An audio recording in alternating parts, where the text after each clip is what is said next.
N'éteignons pas la joie de Jésus qui est en nous. Au nom du Père, du Fils et du Saint-Esprit. Amen. Seigneur, ouvre mes lèvres, et ma bouche publiera ta louange.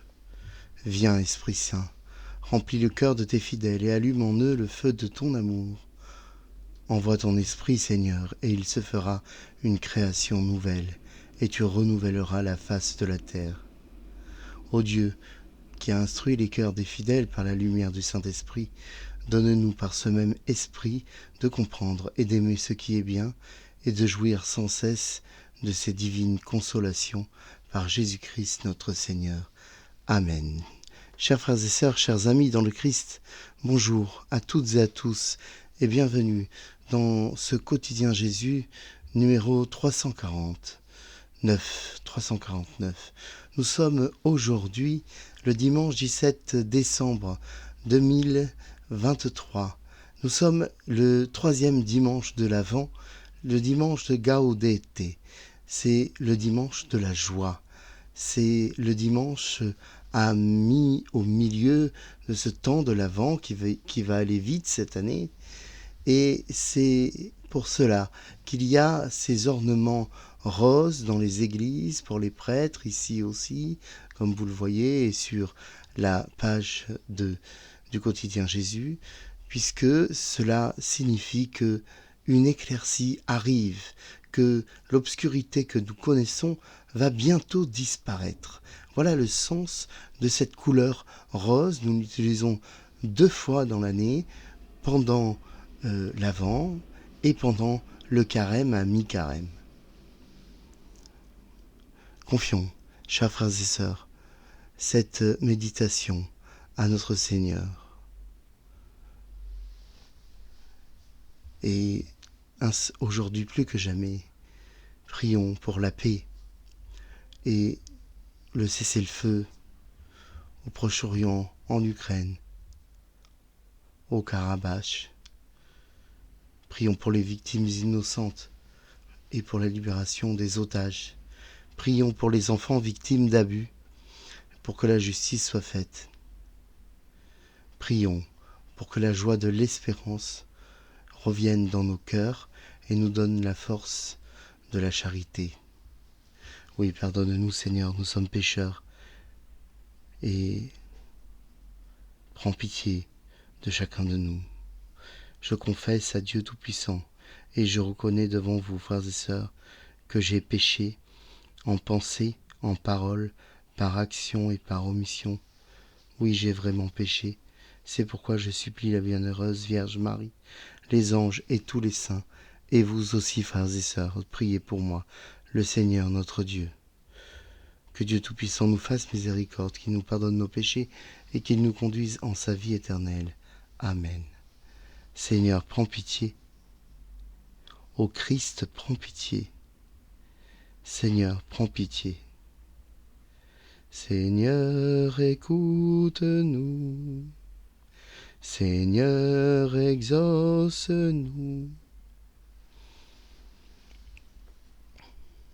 Oui, chers frères et sœurs, les jours sont venus de préparer Noël. Depuis 2 semaines, nous cheminons dans l'Avent, cette aventure, cette avancée qui ne regarde pas un événement passé, mais qui se reproduit en nous tous les jours, la naissance du Christ qui habite en nos cœurs. Le monde voudrait nous faire croire que le Père Noël, les cadeaux, les fastes d'un repas indigeste qu'on s'impose à prix exorbitant, les lumières, les décorations et tout le folklore que l'on connaît, et la magie de Noël. Nous entendons souvent ça dans même les films qui passent au moment des fêtes. La magie de Noël. Il n'est pourtant aucunement question de magie ici. Rien de tout cela, même si cela est fort agréable, ne nous parle de Noël. J'aime les crèches.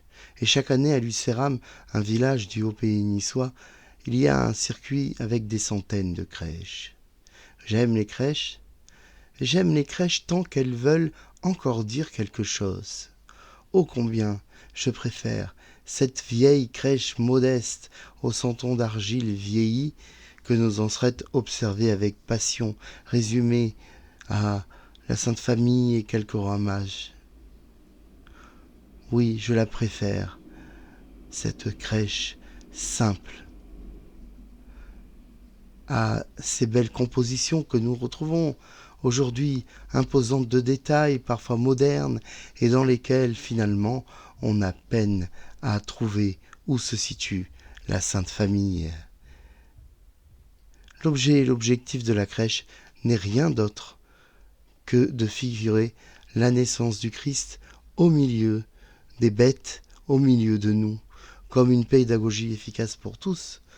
Le reste, du meunier au poissonnier, en passant par l'instituteur ou le charpentier, est fort beau, à condition que le centre reste Jésus, l'enfant Jésus. Pour tout dire, si je suis ému, très ému, de voir la joie des enfants qui, au catéchisme, fabriquent de petites crèches en papier et rentrent chez eux tout fiers avec ce trésor de fortune qui prend soudain du sens. Fêter Noël n'est pas subir Noël. Fêter Noël, c'est sourire de voir ce petit enfant si beau, là, entre le bœuf et l'âne, dans la paille.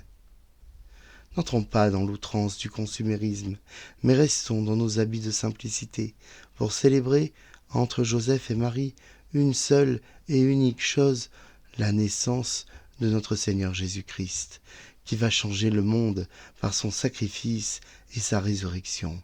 Que Dieu nous vienne en aide. Dans la liturgie du jour, nous avons de très beaux textes. Première lecture du prophète Isaïe qui nous dit « L'Esprit du Seigneur est sur moi parce que le Seigneur m'a consacré par l'onction, je tressaille de joie dans le Seigneur.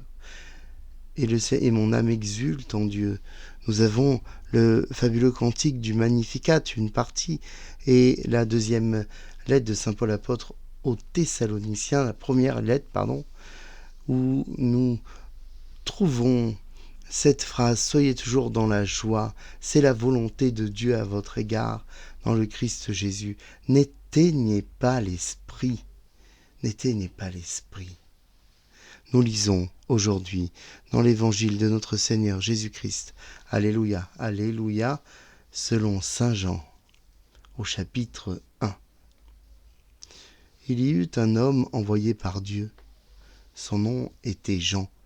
Il est venu comme témoin pour rendre témoignage à la lumière, afin que tous croient par lui.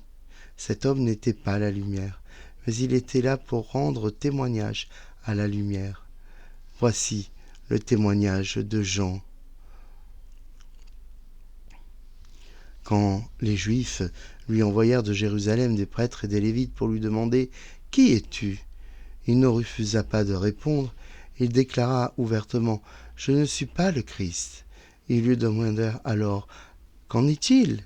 Es-tu le prophète Élie ?» Il répondit « Je ne le suis pas. » « Es-tu le prophète annoncé ?» Il répondit « Non. » Alors ils lui dirent « Qui es-tu ? Il faut que nous donnions une réponse à ceux qui nous ont envoyés. Que dis-tu sur toi-même » Il répondit « Je suis la voix de celui qui crie dans le désert, redressez le chemin du Seigneur, comme a dit le prophète Isaïe. » Or, ils avaient été envoyés de la part des pharisiens et ils lui posèrent encore cette question. « Pourquoi donc baptises-tu si tu n'es ni le Christ, ni Élie, ni le prophète ?» Jean leur répondit « Moi je baptise dans l'eau, mais au milieu de vous se tient celui que vous ne connaissez pas, c'est lui qui vient derrière moi. Je ne suis pas digne de délier la courroie de sa sandale. » Cela s'est passé à Béthanie, de l'autre côté du Jourdain, à l'endroit où Jean baptisait. Nous acclamons ta parole. Louange à toi, Seigneur Jésus. Frères et sœurs, chers amis dans le Christ, que la paix soit avec vous. En ce dimanche de la joie, mi-chemin de l'Avent, je fais mienne la parole de saint Paul, qui s'adresse aux Thessaloniciens, et je nous l'applique comme une supplique. N'éteignons pas l'esprit qui est en nous. N'éteignons pas la joie. car c'est là la volonté et le commandement du Seigneur à notre égard. N'éteignons pas la prière, source de toute joie, de toute espérance, qui nous permet de ne pas tomber, de ne pas sombrer, mais de rester attachés à Dieu par un cordon ombilical constant, un lien de sécurité, un câble de recharge inépuisable. N'éteignons pas l'ardent désir de nous tenir prêts et sans reproche, de garder comme une règle l'Évangile seul qui se suffit et qui nous suffit, car il n'est pas qu'un rouleau de paroles, mais il est vivant, vivant comme le Verbe, vivant comme Jésus qui jamais ne nous quitte. N'éteignons-nous pas cette hâte dans l'attente, car ce que le Seigneur a dit, le Seigneur l'a fait, le fait et le fera. Et le Seigneur reviendra lorsque nous nous y attendrons le moins. C'est lui qui nous appelle, c'est lui qui nous guide, c'est lui qui par conséquent mérite notre confiance, car il est sans tache et sans reproche. N'éteignons pas cette foi, car il est déjà venu le Messie, et il a réalisé son œuvre de salut. Sur lui a été l'Esprit. Il est loin de Dieu, celui qui a reçu l'onction, celui qui a été consacré en s'incarnant, en acceptant de partager sa divinité dans notre humanité, par la grâce de la bienheureuse Vierge Marie, jeune femme immaculée, mise à part du péché, préparée pour recevoir Dieu, pour le faire grandir dans sa propre chair et le donner au monde, s'en détachant dans la douleur d'une mère qui verra son fils mourir sur la croix, mais qui ne cessera jamais de servir son Dieu. N'éteignons pas ce que Marie fait dans nos cœurs. Marie, reine des cieux, Marie, pourtant humble juive de la lignée de Judas, de la descendance de David, Marie donnée pour épouse à Joseph le charpentier, Joseph le juste, qui a accepté de croire en sa grossesse virginale et qui a préservé les crins de cette épouse et de cette mère sainte dans la chasteté et l'amour profond et vrai. Marie, drapée du ciel, les étoiles pour couronne, qui dans sa petitesse écrase le dragon de la force de sa foi. Oui, Marie porte bien les vêtements de ce salut promis par les prophètes, et ce salut sera donné au monde, donné aux hommes, comme la justice et la paix. N'éteignons jamais l'allégresse dans nos cœurs, l'exaltation de notre âme. La vie dans la foi est une vie heureuse, difficile, mais heureuse, comme la vie de Marie ne fut pas toujours simple. Trouvons dans les difficultés de la nôtre l'occasion de montrer notre façon de dire oui à Dieu, de faire sa volonté, d'accepter que sa grande grâce se fasse en nous. N'éteignons pas notre miséricorde, car notre Dieu est un Dieu miséricordieux, lent à la colère, doux avec les repentants. Il nous apprend comment pardonner. Il pardonne pour nous, partout, quiconque, et aucun de nos préceptes ne peut laisser présager de sa capacité à rattraper chaque âme aux griffes de Satan. N'éteignons pas notre soif de justice et de paix, car si nous en sommes bien incapables, il est, Jésus, quant à lui, celui qui sonde les reins et connaît les cœurs, celui qui a pouvoir de jugement, celui qui a choisi de nous racheter par le don de son sang. Oui, il est le Christ qui révèle les petits, relève les petits et abaisse les puissants, et pour nous, il fera de grandes merveilles.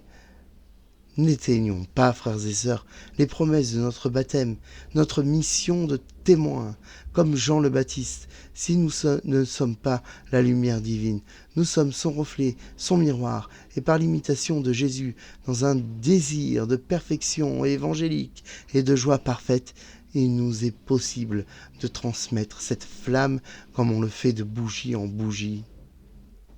N'éteignons pas cette lumière dans nos yeux, dans notre cœur, dans notre âme, pour qu'à la manière dont nous nous aimons, on puisse nous reconnaître, qu'on puisse se rapprocher de Dieu.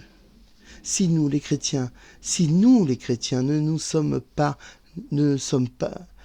le sel de la terre et la lumière du monde, mais qui le sera? Qui le sera? N'éteignons pas notre voix, cette voix qui bien souvent crie dans le désert, qu'est cette vie, dans les déserts, qu'est ce monde. Ne cessons pas de proclamer qu'il est là, le Seigneur, le Christ, Jésus, qu'il est vivant et pleinement présent. Il nous faut continuer l'œuvre du Baptiste, celle du soin des chemins qui mènent à Dieu, en aplatissant et aplatissant ce qui arrête, en comblant ce qui nous piège. Si nous devons avancer personnellement vers la sainteté, nous devons aussi embarquer ceux qui nous sont confiés, ceux que le Seigneur a choisis, et non pas ceux que nous voudrions choisir. N'éteignons pas, frères et sœurs, ce feu reçu lors de notre baptême, lors de notre confirmation, dont notre âme s'est embrasée, ce feu salvateur, salvifique, qui éprouve l'or et le justifie et le purifie, ce feu de la foi, ce feu de l'amour, par le don de l'Esprit. Non, non et non, ne nous éteignons pas dans la morosité ambiante de ce monde, ne nous laissons pas gagner par l'hiver de ce monde, par la froideur des orgueilleux et des puissants, par le cynisme des décideurs, par la fadeur de ceux qui ne se mouillent pas.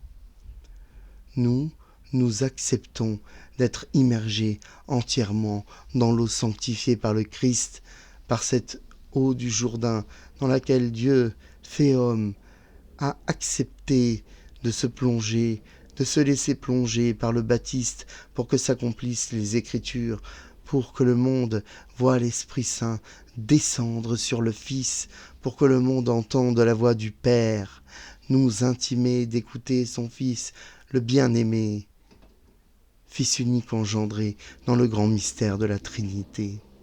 Fils que nous allons observer naître à la vie humaine, mourir pour la vie humaine et renaître dans la gloire de la résurrection, dans une seule et unique vérité divine du salut, dans la joie de l'Évangile, dans la joie de cet enfant à naître, de tous les enfants à naître.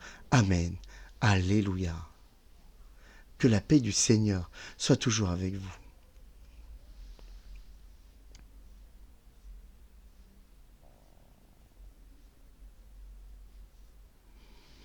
Prions, chers frères et sœurs.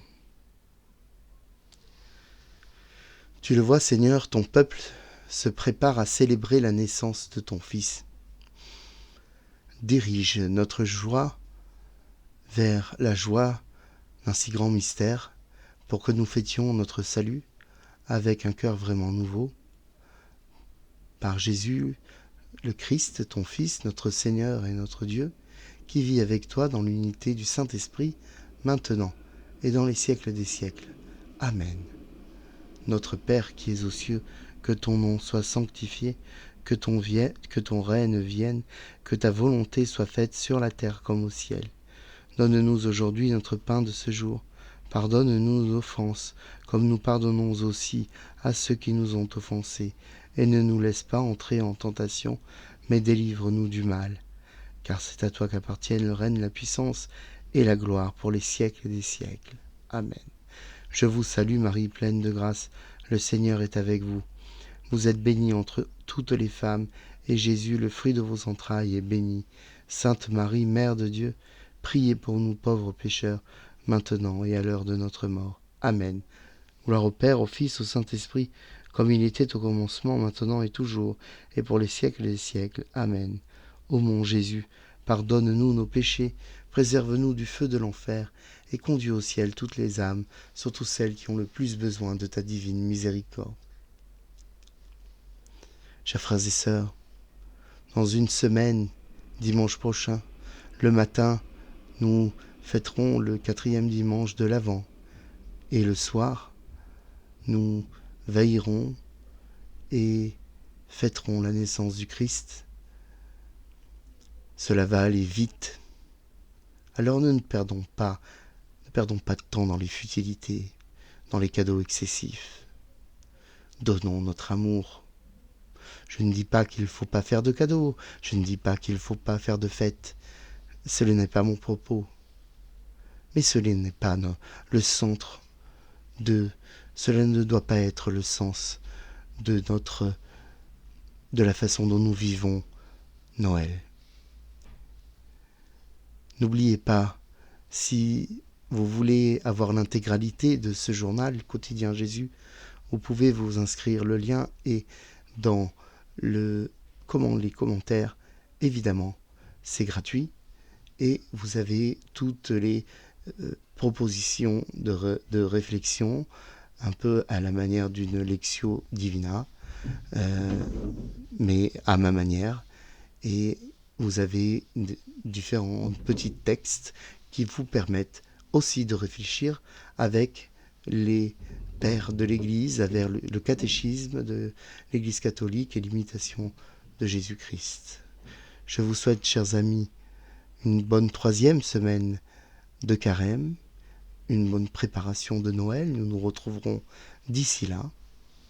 Demandons au Seigneur qu'il nous bénisse et qu'il nous garde, lui qui est Père, Fils et Saint-Esprit. Amen. À bientôt dans ce quotidien Jésus, sur cette chaîne et dans ce journal. Bonne journée à tous et à toutes et bonne semaine à toutes et à tous.